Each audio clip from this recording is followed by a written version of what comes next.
Sulod na sa top 12 ang all-Filipino group ng Fourth Impact nga naila sa una nga Fourth Power sa singing competition nga X Factor UK.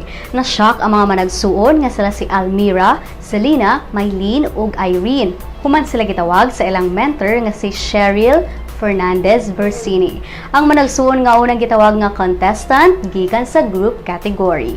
Nasulod ang grupo sa The Voice UK human mipasikat sila sa ilang audition piece nga Bang Bang ni Jessie J, Ariana Grande ug Nicki Minaj. Madud pa sa judge nga si Simon Cowell, in terms of first auditions, this is probably the first or the best I've ever seen.